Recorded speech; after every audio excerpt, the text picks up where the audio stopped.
Welcome to the Midlife Pilot Podcast. We are glad you're with us. What is it like to become a pilot in your 40s and 50s? The challenges are unique for those of us in midlife, but so are the rewards. Hosts Ben, Brian, and Ted talk learning to fly, growing as pilots, and the joy of flying to destinations. The purpose of the podcast is not to teach, but to share knowledge and experiences of being a midlife pilot. Join the Midlife Pilot community and listen in every week. We are not CFIs or particularly intelligent, so if you want to learn how to fly, talk to anyone else other than the hosts of a podcast. Even this intro was too challenging for us, and we used a robot to do it. Okay, checklists are complete. Let's get the show started. Hello, and welcome to episode 188 of the Midlife Pilot Podcast, where we share the experiences and challenges of flying in midlife. Today, we're talking about go, no-go decisions, information that we've had our listeners mention on our Discord server, and we wanted to talk about it a little bit more. Joining me as always, it's my friend in the Bachelorette Super Charlie, soon to be Bachelorette Bravo. He flies a Cherokee 180 named Lucy. He's my friend Brian. How you doing, sir? It's great to know that I'm your friend still, since we just did an episode 5 minutes ago. And this is a true lasting friendship. I mean, you're pushing it a little bit, but we're still there. So don't worry about it. It's all good. Nothing new on my end. I'm feeling pretty much the same as I did last week, right? So, yeah. But no, I'm doing great. And just real quick, I just want to thank everybody for being enthusiastic about the course that I've created. As you know, I became a ground instructor because I was inspired by our great friend, Erica Gilbert, and did all that. So I have a course that I created. It's called The Long Way, and it's a VFR cross-country confidence building course. I really aimed it at a spot that I think is where training gap meets reality of flying, and I want more people to be using their certificate for what you got it for. So you can learn more about it at makesmallcorrections.com. But the first cohort of my first online course is full. And so I've opened up a second one. So how about that? Nice. Well done. Thank you. And that's just by mentioning it on the Discord server. And once word gets out of how great it is, you're going to have like a full calendar. Well, hopefully it's great. I think it'll be great. It's going to build a lot of sort of accountability partners, and people are just going to, I think, have a good time. Nice. Also joining us tonight is our good friend who lives in Portlandia, flying a CTLS, we like to call the Egg. He is a sport pilot extraordinaire. He's our friend Ted. How you doing, sir? Hey, I'm doing well. I have no great classes that I'm teaching or anything like that, so I'm just being boring this week. Yet we learn from you all the time. Unbelievable. Cautionary tales. Yeah. Still learning, though. Very cool. What you guys been up to since 30 minutes ago? I was wowed by... So Ted, you say like, I learned how to make really cool t-shirt designs from you. And we have the Piston Peasant t-shirt. And I think you said you noticed a strange artifact in it after you designed it. Oh, no, I knew it even when I was picking it. Yeah. Okay. Which kind of adds to the brand, actually. It's actually kind of appealing that way. It is. Yeah. Well, so it's a shirt inspired by our friend Wendell Geek, who had a great rant last week about where to do run-ups. If you don't know what we're talking about. 2 weeks ago. Or 2 weeks ago. That was episode 185. I don't know. Or 86. 186, I think it was. Check that out because it was one for the ages, but we designed a new shirt and it has Piston Peasant. And a picture of us. I'm kind of offended that you chose, the high wing for that, but that's fine. I was looking for kind of a ratty looking plane with some paint that was peeling and everything else, and then turn it into something that was mono and kind of make it not look quite like it was, but just still kind of ratty. And that's where that came from, as being a high wing. Otherwise, I would have loved to make it a low wing, since we all know that low wings are the lesser quality of airplanes. Okay. Last week I had mentioned, when I say last week, I meant an hour ago, I had mentioned my encounter with this Challenger pilot at the airport here. And I asked him, when did do you still fly GA at all? And he said, I haven't, and I miss it so much. And he explained to me that his favorite airplane was the Air Coupe. And he had here he is with his pilot uniform on, and he says, "I got an air coupe tattoo right here," And so, we all have our moments in the sun, but general aviation and piston peasantry is a pretty good place to be. Most definitely. I am curious that if I am able to secure a job flying airplanes, how it's going to affect my GA flying. But if I get the job that I want, I'll have a 1 week on, 1 week off. And so I do plan on not letting that GA piston peasant love go away. So we'll see. Yeah. Well, you're going to get that gig or one like it. I just hope that at some point you're in a place where you are doing cabin announcements and you have to keep catching yourself from saying, "Hello." Welcome to Flight 182 of the Midlife Podcast. And then I come back here and say, "Please make sure your tray tables and seat backs are in the upright lock position." Ryan, why don't we, I don't think we have any new events or announcements. Maybe a quick reminder that we have a refreshed, beautiful looking website that people can go and visit and record messages, send us voicemails in a very easy manner. You can go to midlifepilotpodcast.com and you'll see the tape recorder section, and you can send us any type of voicemail you want to. All you got to do is hit the record button and then it automatically sends it to us. Right. And then we have access to the audio on your phone, and we monitor everybody who connects to this persistently. Midlife Pilot Podcast is becoming a bit of a Palantir. We're looking more in the information. We're more about the information game at this point. The podcast is free. We just collect all the information on you that we can. Just accept the cookies. If you really want to know how we keep this ad free. Yeah. Oh, man. No, it's completely harmless Midlife Pilot tape machine where you can go and hit record, and please send us a message and you'll hear it on the show, probably. But real quick, we got a long feedback. It's a good one, but it is long. So I'm just going to go through it a little quickly. Not FedEx commercial style, but close. All right, you guys ready? Let's hit us. All right. From Bruce H. Hi, Midlife Pilot crew. I wanted to send you a sincere thank you for helping me get through flight training. I'm a 45-year-old half-blind mixed martial arts coach, which probably isn't the most traditional path into aviation. I think that's safe. I know. This email had my attention pretty quick, right? It's like, okay, there's a lot of things going on really fast here. Okay. Although, since I'm both a fight coach and a pilot now, I think that technically makes me a fighter pilot. The actual fighter pilots at my gym that fly F-16s tend to disagree. I've loved airplanes and flying since I was a little kid. However, after a football accident as a teenager caused me to lose the vision in one eye, I assumed becoming a pilot was no longer possible. For years, I treated flying as something I loved but could never actually do. Your podcast helped me realize that my assumption might not be true. The medical process was a battle of its own. I went through multiple denials before finally being allowed to complete a medical flight test. The entire journey took about 2.5 years, but I eventually earned my private pilot certificate. Way to go. Persistence. I felt like they really wanted to make sure I could land during my flight test because I had to deal with both a 17-knot crosswind and tailwind on landing. Apparently, simply having half the normal number of working eyes wasn't enough for a challenge for the day. I currently fly my Piper Cherokees and Cessna 172s, although the Cherokee is definitely my preference. I agree. I may still hold a small grudge against the 172 because during my discovery flight, the door opened at around 3,000 feet. I think that's a feature, not a bug. That was an exciting introduction to general aviation and a good early lesson in the importance of checklists and seatbelts. Throughout the long medical process, the delays, the inevitable frustrating days of training, your podcast helped me stay motivated. Hearing the stories, advice, and humor from the other midlife pilots made the goal feel achievable, even when the process seemed determined to prove otherwise. I'm now a private pilot, something I honestly thought would never be possible after losing my vision as a teenager. Next up is my instrument rating.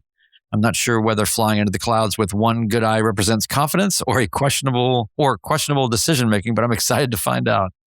Thank you for helping a 45-year-old half-blind mixed martial arts coach finally become a pilot. You helped me reclaim a dream I had given up on a long time ago. Thank you so much, Bruce. Wow, that's awesome. That's amazing. It was cool to have Bruce write in like that. I always want people to tell us what their story is. And we share ours, but we always want to know why you listen to the podcast and what your journey has been. And this thing of flying with monocular vision is actually like there's a well-defined path for it.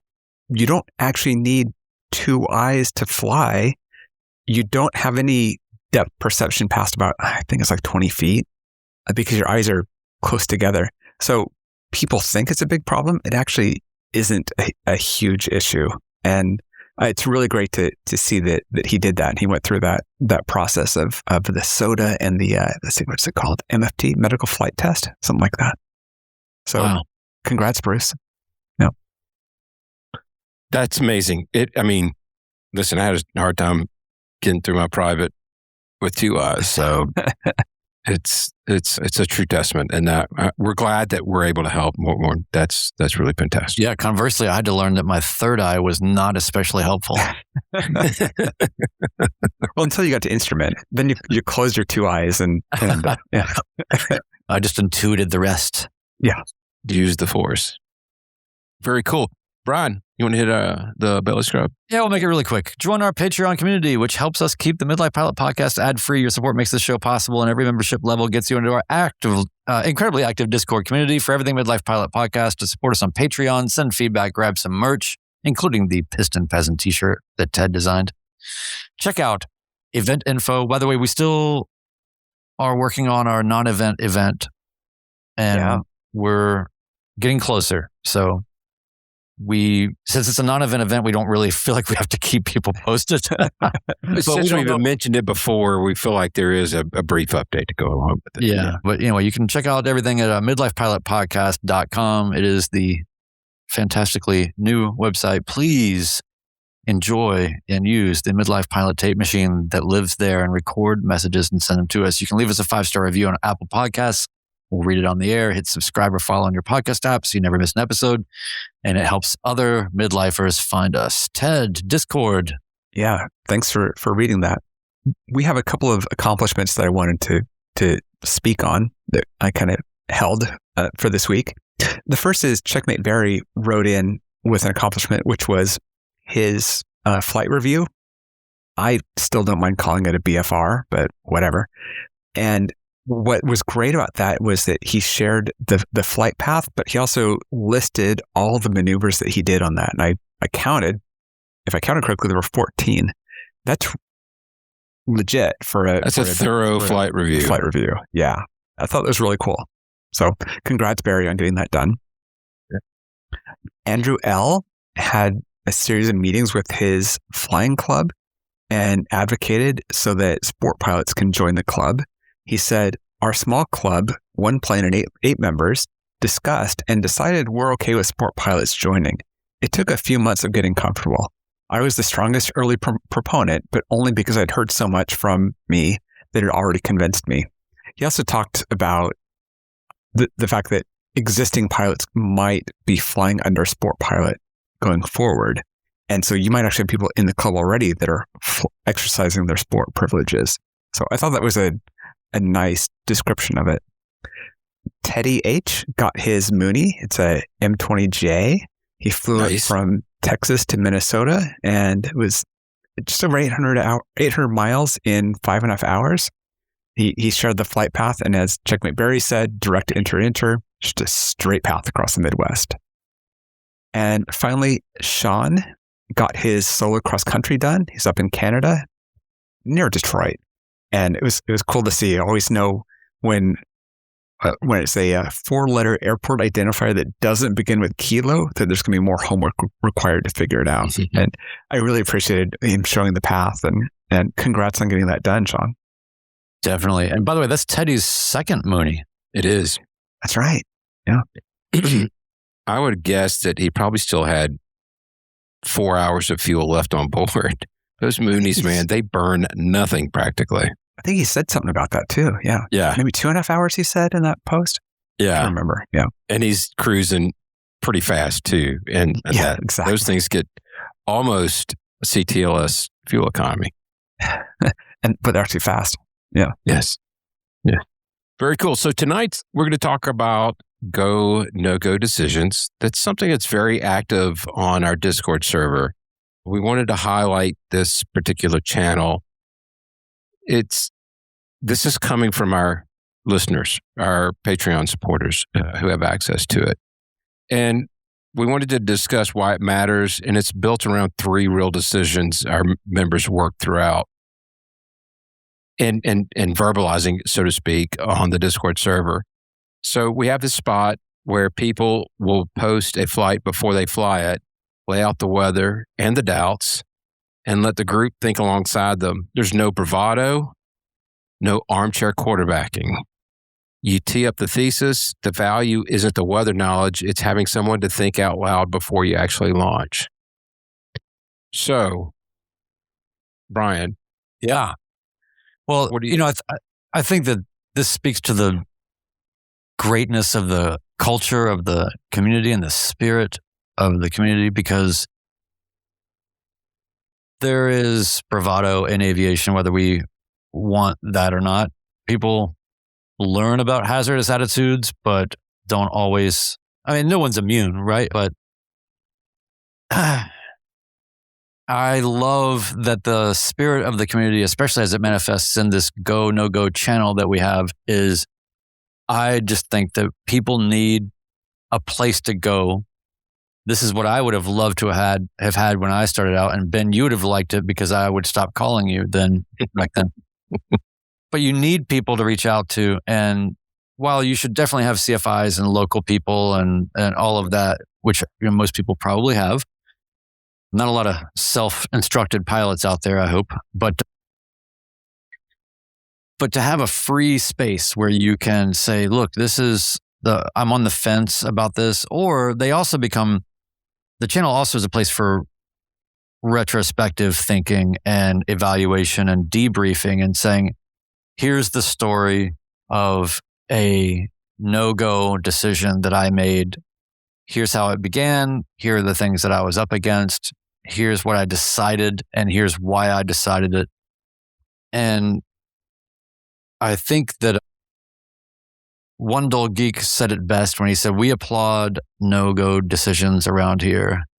And if you've called it, that should be enough. That's really the spirit of this whole thing. So one of the examples that we had listed here was our friend MC Dickinson. He said, he was talking about scrubbing a mountain crossing flight. And it said basically that having talked through the plan with this group ahead of time was very helpful in making this just the go, no go decision. And we have definitely,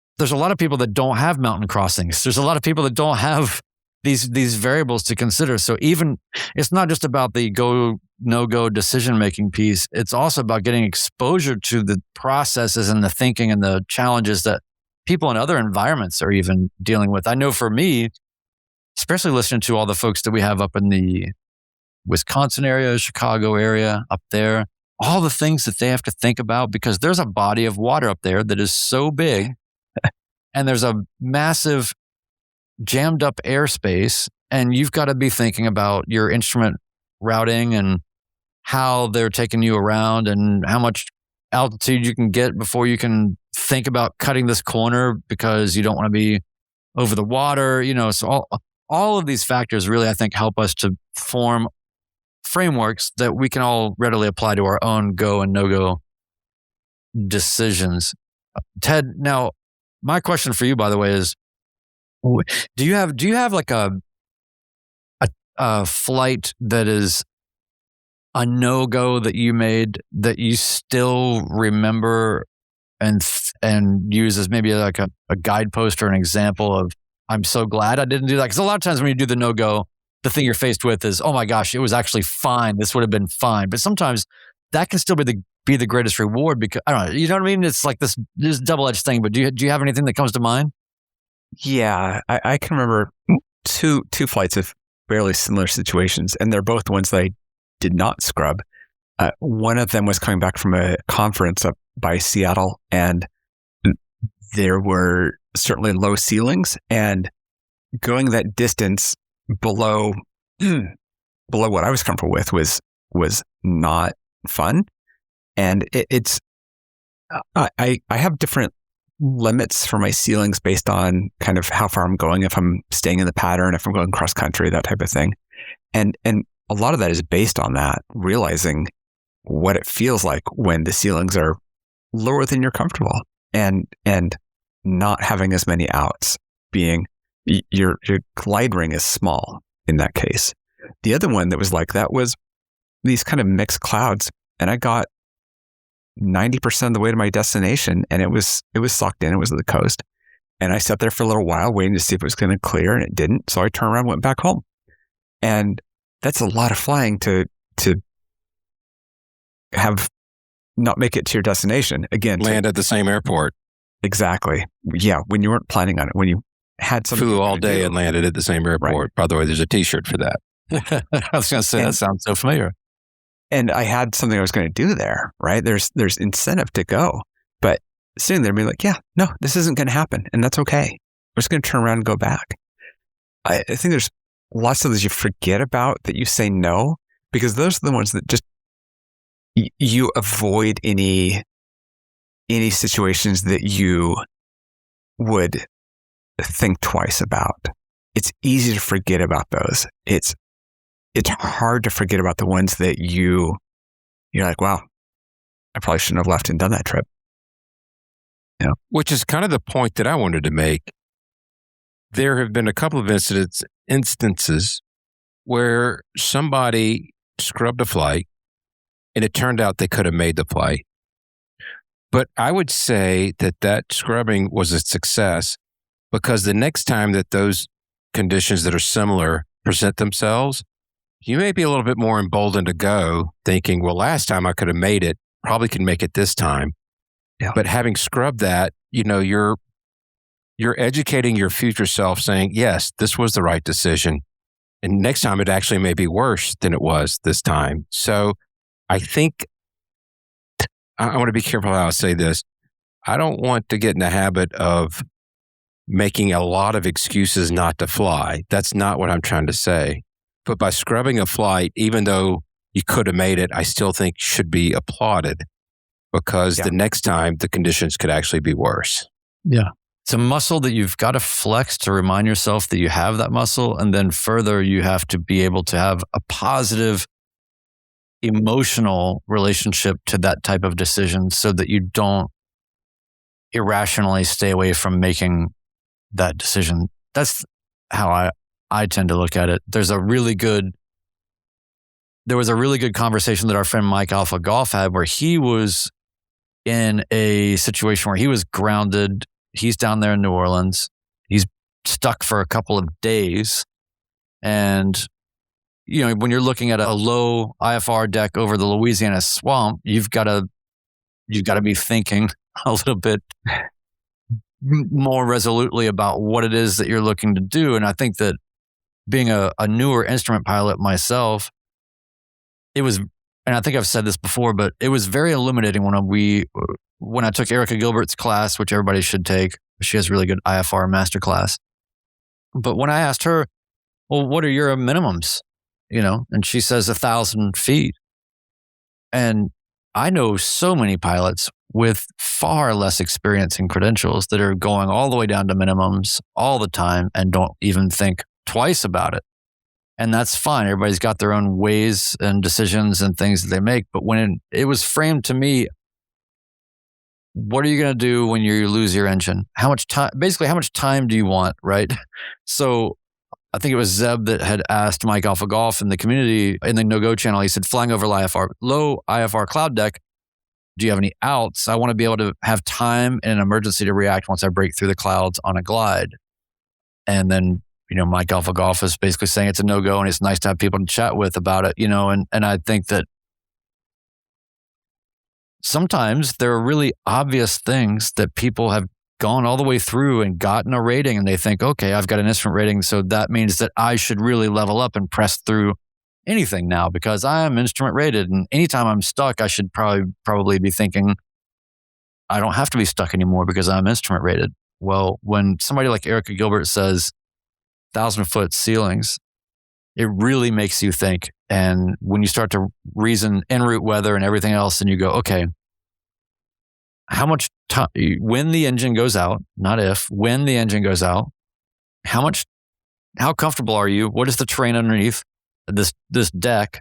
And how much time do you want to lay eyes on it and figure out where you're going to put this thing down? And that's a massive change. So even though this channel really talks about go, no-go decisions, what I love about these kind of conversations is it illuminates all of these other wisdoms or nuggets that can really reframe or reshape how you think about things. Erica's in the chat now, and she says that minimum of 1,000-foot ceiling came from 3 emergency returns after takeoff within a 30-day period, which that is a subway card you don't want to keep punching. So that's pretty remarkable. And I do now remember you saying that. And my instrument instructor said the same thing. Do you have time to turn around and put this thing back down? How are you going to be descending down to? Are you going to do an impossible turn in IMC and break out at 200 feet? Is that really what you want to be doing? Ben's like shaking his head. Yes, that's what. No, that's not. Absolutely. I mean, no. I'm teasing, of course. Well, I saw Lord Alpha Juliet just entered the chat, so I was kind of speaking on his behalf. So I wanted to hit the next one about, the icing chart that contradicted the sky scenario. Checklist and NOPS dilemma was where every indicator says go except one. METARs all the way to my destination are green. Winds calm, no precip, high ceilings, sounds perfect until I get to the icing page. The honest follow-up most pilots feel. I feel like I miss a lot of opportunities to fly because I'm risk averse. There are no outs in the scenario. Basically, I guess that was me that said that, Ben's frame. Yeah. Trinidad's cross-check method, forecast run, overly pessimistic at times and overly optimistic at others. So the channel's value here is turning solo second guessing into real conversations about reading the whole picture. It's that sounding board that we get. Yeah, it's really easy to talk yourself into or talk yourself out of a flight, and having other people to bounce it off of that have that experience is really helpful. You might be able to talk to your spouse, talk to your friend, whatever that doesn't fly, and they don't kind of understand what the risks are in a scenario. And that's one of the things that we really like about that channel is you can just present it and people are going to ask the questions and tell you, yeah, you are being overly cautious, or no, that's about right. You're thinking about this correctly. And that I just love that experience. And it's the thing that we talk about with this podcast quite a bit, which is we all felt like we were alone when we were in training, when we were at lower pilot hours. And this podcast gives us that ability to talk to others and hear from others. There's so many ways that this comes up, and I love you hear over and over again. And Ben, you were always really good about this, but always have an out. Right? I mean, if you have an out, more than one out, ideally, then you've got an out. So it's just about being honest with yourself about what those outs are and not underqualifying, I suppose, what an out is. At least this is what I feel like I have learned is it's easy to say you have an out, but do you really have an out? So you have to be painfully honest with yourself. Yeah. On what an out actually is. Yes. And sometimes that's going to be landing in an airport that's 10 minutes away because the winds are not favoring your minimums. And that's those right. kind of things are painful. I remember when we had I believe it was so we've done 2 fly-ins here in Nashville. I believe it was the one where we were up at Springfield and there was a food truck. That was the nobody cares plan. Yep. Yeah, it was the first one. That was first. So I remember, Springfield is, I don't know, 10 miles or something from John Tune. And we were all headed back to John Tune to go out or do whatever we were going to do. And at that time, I think I had minimum crosswind minimum, or was it a crosswind or just an overall? I think it was crosswind at the time. I think I had I don't know, when I say it was like a 10 knot crosswind minimum or something, which to me now sounds kind of silly, but it wasn't, right? The reason how I got to the place that sounds silly to me now is because I held fast on those things early on. Right. But I remember, if you want to think about how external pressure factors into those kind of things, I just think about this scenario where we're all in these different planes, having fun, Springfield, then everybody's going back to John Tune. And I look at the winds at John Tune and I just had to honor my minimums. It was right on them. And I needed things to calm down just a little bit to be within my minimums at that time. And so everybody else is just, okay, well, see you later. Good luck. Yeah. Hope you don't crash. Right. But I just think about things like that. How I'm actually really proud of my former self at that stage of really honoring those things, because it wasn't easy socially, external pressure wise. If I ever had, especially because in that scenario, the sun was going on its way to start going down. I knew that the winds were going to be calming down. I could have probably rationalized, well, it's good enough. It'll be fine when I get there. And if not, then I'll exceed my minimums by a couple knots and then I'll learn something. I didn't let myself do that. It's really hard to do that. But I think that what happens in the go, no-go channel is you also get a lot of reinforcement of, and you see how people's minimums are playing out in all of these different ways.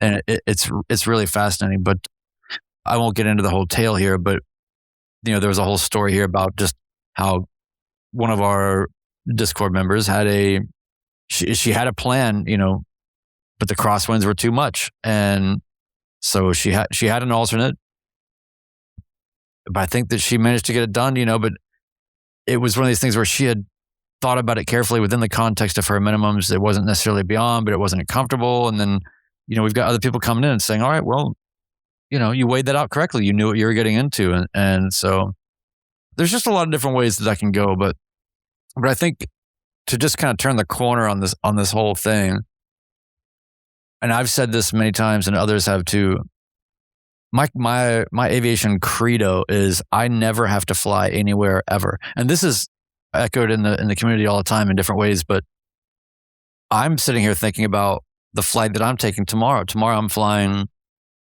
800 miles, and so what am I going to encounter, other than the fragments of the remains of Ted's wheel pants at Tango 82.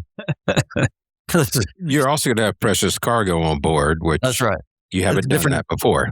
That's right. And it's got me doing things like leaving at 5 o'clock in the morning instead of whenevs for hopefully some smoother air and less obscene temperatures. But yeah, I mean, now Ben, we've called you the sage for a long time, but you're not invincible. What's a no-go decision you've made of note and you were maybe in your earlier flying? Well, this wasn't a no-go decision. There were some significant crosswinds at McCollum, and I had Terry in the plane with me, my lovely bride. And we're coming back, and I think the crosswind component, it was 8. The winds were like 340, 18 gusting 28. And this runway configuration at my home airport's at 927. And I told Terry, we can go home now, but understand that we may be landing at a nearby airport that has a north-south runway. Hmm. This was a month or two ago. I had 1,000+ hours, but I stick to my minimum of no more than a 15-knot crosswind component. And I think this would have exceeded it. I said, it may not be that bad once we get up there, but if I check the weather and I don't like it, then we're going one or two airports. There's another airport that was almost no crosswind. It was almost a direct headwind, runway 31 at Paulding, and you also had runway 1 at Cartersville. So being that as it may, it would have fallen in my minimums. When we got into the area, the winds were a lot lighter. The last no-go decision was we were going to go down to St. Simon's, and there was a line of thunderstorms going between us. It was going to be a short trip. It was going to be 36 hours down there. By the time the storms passed, it would have had 18, and we decided to just say, no, we're not. It's not worth trying to navigate through these storms. And we just said, no, we're not going. So instead, we're going to go this coming weekend. So, yeah. That's awesome. Yeah. Well, what did you say the winds were? Winds 340, 18 gusts and 28. Oh, that's attention grabbing. At a 70 degree, which is basically direct crosswind. So can you handle 18? Okay. Can you handle 28? Now can you handle anything in between? Well, in that final flare. Yeah. I don't know where I learned this, but I always take half the gust factor and just add that into your base level wind and just treat that as what the wind's going to be doing. Well, that's fine for headwind. That doesn't help at all with the crosswind, though. The whole reason that you do half of that is so that if you lose 10 knots of airspeed, you don't fall out of the sky. So it doesn't help with the crosswind. Right. I hear what you're saying, but I'm still kind of using that as a real rule of thumb for the crosswind component when I'm trying to make a go, no to go decision flying into that airport. So you're kind of setting the number you're going to use to compare to your minimums as the halfway point. That's exactly right. Okay. Instead of setting your airspeed plus whatever. Airspeed has nothing to do. It's just purely for the crosswind component. I was confused then. Sorry. No, it's okay. I probably didn't explain it very well. I've had 2 glasses of bourbon at this point in time, so there's telling what's going to come out of my mouth. We should apply the gust factor of 50% to your brain. I thought there may be a T-shirt there, but yeah. So, well, yeah. I just, by the way, totally non sequitur, but friend of the show, Peter T. He says that he's on perma vacation, aka retirement. Right as he got the announcement for this, Misread was also moved to Tuesday. But I thought it was moved. Yeah. Congrats to the perma vacation. That's what I'm trying to get at here. Yeah, and I'm going to go ahead and call Peter out. He is a saint among saints. He volunteers for I believe the American Red Cross. He helps deliver blood. He does a lot of amazing things. He's very active in the OB. He's the moderator. So just want to give him a good, strong shout out. He's a friend of our show. He's a friend of a lot of folks. So thank you, Peter, for all that you do. Yes. And also a great reminder here from Rich Flies. We've been talking about this particular Discord channel all night. Listen, you don't have to have access to Discord to get this kind of information or community. Just seek it out in your own way. But Rich said, and while on the Patreon subject, do it on the web, not in the app, so you don't have to pay the extra app in-store fee. So I don't really know totally what that's about. Ted, maybe you do, but I feel like I have the app and I didn't have to pay for it, but I don't know. So if you subscribe to our podcast via the Patreon app on your phone, you're going to pay more money for the same level. It's like an exchange rate, right? So if you instead go through your browser, then you can pay the base rate. So instead of $1, it might be $1.30 or something like that. And so that's I think the App Store has to get their cut. So App Store is front loading and upcharging our Patreon. Patreon is doing it so that they aren't paying for it. But yes, it's all the same thing. It's fun. Smoke and mirrors, Brian. Who do we how to describe all internet witchcraft is smoke and mirrors. Hey, I remember back in the day when it was, I'm going to write them a letter. hey, I want to hit a comment on our topic from Yellow Jacket, who talked about a component of this that we also don't factor in all the time when you're thinking about your minimums, which is the pressure when you're 900 miles away to get back home. That is real. That feeling of, I'm not starting a trip and saying no. I am in a trip. I have work tomorrow. Huge. I am 7-hour drive away. I am an impossible drive away. It doesn't matter. The point is, you're making those decisions of not getting back home when you're planning on it. I know I've talked on this podcast about being caught out, and I wish I could remember when this was, but being caught out and wishing that I had taken an overnight bag, and which I do most of the time, right? It's like, grab some meds and some underwear so you can make it overnight, or a charger really for the phone, are the important things for me at least. And those are the sort of things you need to think about when you fly GA is, okay, cool. I only flew 2 hours away, but I can't get back home if in any other way if I needed to. So I might be here and I need to know what to do if that happens.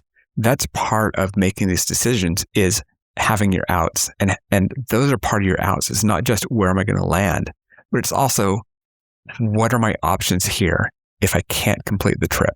What are my options if I have a flat tire? What are my options if it doesn't matter what it is? With the plane, with you, it doesn't matter. So those are the kinds of things you have to think about. And I don't know, it's the times that you could have made a better decision that you learned from. But the advantage of a channel like Go No Go is so that you can learn from others. Again, this is how you scale your learning past experiencing it yourself. And anyway, so that's just my little rant on that. By the way, next t-shirt, grab your meds and your underwear. If there's ever been a midlife call to action. Yeah. Oh my gosh. Forget the toothbrush, just grab the meds. Yeah. Yeah. Erica says that as well. She says, clean undergarments and a toothbrush should be in everyone's flight bag. Just be sure your spouse knows it is for emergency overnight. I mean, no, seriously, honey, it's been in my flight bag since I started training. I promise you. Oh,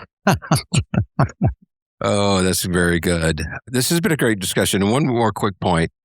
The Go No Go channel is just one of many great examples of what we have on the Discord server. So that, again, we've said it before, that is the true value of this podcast, and to be a supporter of it is having access to that.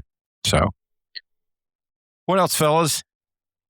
I think we're good. I think we've done a lot for people that we probably need our meds and our underpants just for being home and getting through these 2 podcasts. So doubleheader complete. Thank you guys. We've all got a big week coming up. I am going to be one more. The second digit in my age is going to go up 1 tick at midnight. So that's right. I am looking forward to being in a plane all day tomorrow. Only place I would want to be is on a long trip on such an occasion. And thank you guys for bringing this topic up too, so that we can make better decisions tomorrow and always. Well, happy early 42nd birthday. Yeah, right. Yeah. You know, this is when Ben does his outro, but we have to say this before the outro, which is our friend Wendy said, the first away flight I did with an overnight stay and passengers, the words were, pack your toothbrush in a nightie, we fly at dawn. Wendy, thank you so much. Perfect. That is awesome. That is perfect. That's awesome. All right. Don't forget, leave us a 5-star review. Say whatever you want. Be nice if it were, sweet in nature, but it doesn't have to be. Don't forget to hit subscribe or follow on your podcast player. Tonight's wisdom, it's kind of on topic for what we've been talking about. If you can't be a good example, you'll have to be a horrible warning. Signing off, episode 188 of the Midlife Pilot Podcast. Goodbye, everybody.